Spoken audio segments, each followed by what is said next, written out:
Hello everyone, it's Shane Kanto, your Wasteland reviewer, and I'm here to review the new crime, drama, and romance, Back to the Wharf. And this is a film that is from China that focuses on a young man who accidentally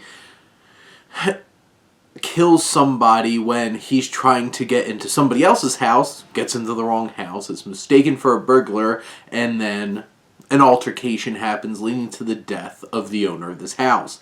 He goes on the run for 15 years and returns to his hometown, this seaside home, to see the funeral of his mother. And when he returns, a couple of elements start to pull him back into the roots of this town, one of which is the daughter of the man that he killed, and this uneasy dynamic, him getting pulled into some of the underbelly criminal aspects of this town.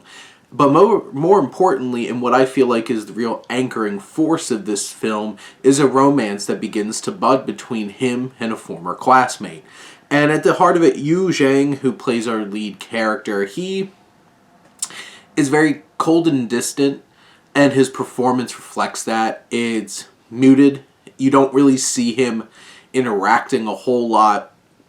When he engages with people, he's pretty silent. He gives shorter answers, and you only see a few moments of real passion and care, and some of those moments are specifically with this woman played by Jin Chen, who is his former classmate, and she steals this whole entire film. She's an absolute delight on screen.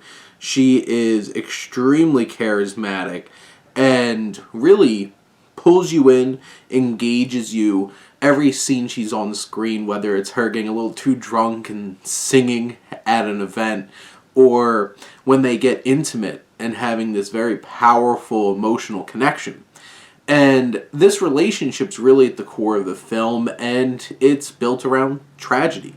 You have Zhang's character who unfortunately has to deal with some of the ramifications, or depending on your perspective, unfortunate for him, but for us as the audience, he's finally having to confront some things. And, I feel like the crime elements aren't as fresh or interesting in this particular film compared to the romance, which I do find to be interesting and engaging and offering something that really does pull you in and makes you connect with this film.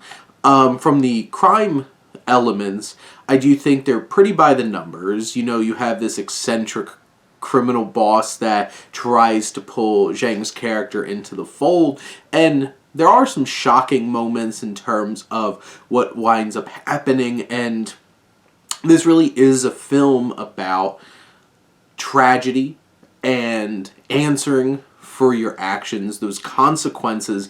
No matter how far back into your past, even 15 years, they'll come back for you.